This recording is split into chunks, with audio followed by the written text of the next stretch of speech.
I think what's happened in India, of course, with the arrival of direct broadcast satellite television or cable and satellite television is that that has become the dominant media suddenly over the last decade or so.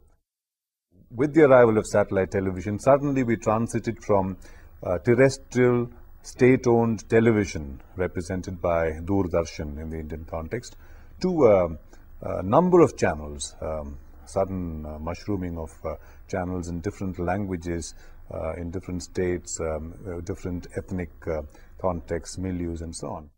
The casualty in the process has been that there isn't anything which integrates all of these. A concept of social or national integration was a casualty. There is an obsession with the local and then the international.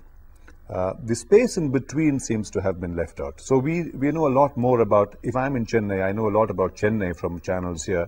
I know a lot about what's happening in New York and London and probably Delhi, the national capital. But I know very little about the region, South Asia or Southeast Asia. I know very little about neighboring states, if you like. I know very little about other states in India. On Pakistan, especially, which is a leitmotif of Indian foreign policy, and television really rushes in without thinking too much. So much so that sometimes it wouldn't be an exaggeration to say when patient diplomatic efforts seem to be building bridges between the two countries, television particularly, rather than the press, because the press, I think, has a more recent argument on this sometimes, rushes in with alarmist viewpoints and force the politicians, the bureaucrats sometimes to backtrack.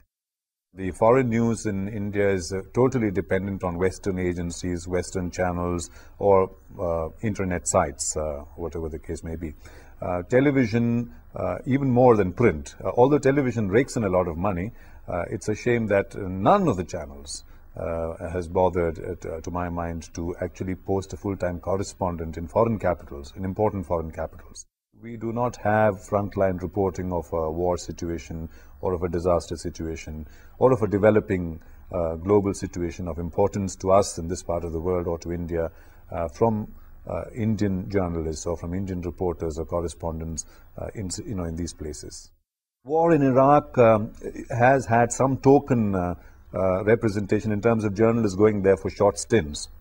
We've had some of the channels sending a couple of correspondents. We see them at least in those situations, not saying anything new, but at least you see them reporting from Iraq, from Baghdad or whatever. But it's really token. They're not there for any length of time because it's an expensive proposition. I can understand that, and therefore they are not willing to put that money on the line. CNN is a relatively new arrival, although CNN made all the difference in terms of independent satellite television. It was the CNN coverage of the first Gulf War by George Bush the Senior, which opened up cable and satellite in India.